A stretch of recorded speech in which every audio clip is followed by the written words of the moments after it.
That now with the working relationship between Raila Odinga and William Ruto and all these members moving towards side, that probably Wiper Party would offer leadership on the other side. What is the biggest challenge there?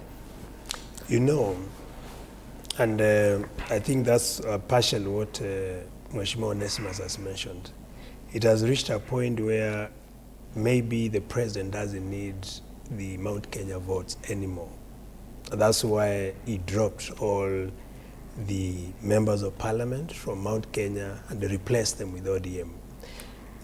On another front, maybe the president wants to, to pass the burden of governance to ODM. For example, if there are failures in the economy, now you can easily use ODM as the scapegoats and say, I gave them these very powerful slots so they can demonstrate what they used to say when they were agitating to take leadership, but they have failed. So that would be another approach which the president is using.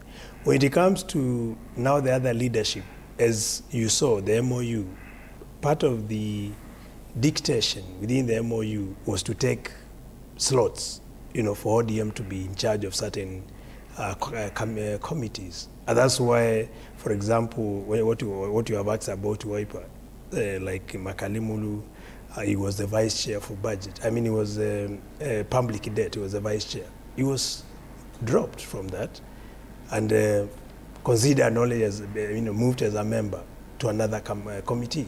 So all this is happening simply because these are some of the demands coming from ODM.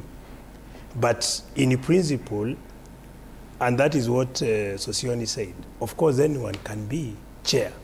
It's only that the centers of power, because of vested interest, will not allow members who are not affiliated to them to lead in certain chairmanship or even vice chairs of certain committees.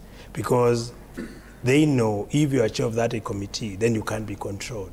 And they need to control, to manipulate some of the operations within the committees for their own interests. Mm-hmm. And that is exactly what has been happening. But of course, Kenyans, the main agenda for Kenya is to see transformation. So we are here to see whether that's going to happen with the new changes. But it's a perfect opportunity for the line has already been drawn for the opposition or alternative side to coalesce and form a proper system of oversight in the government. We are seeing all these exits leaning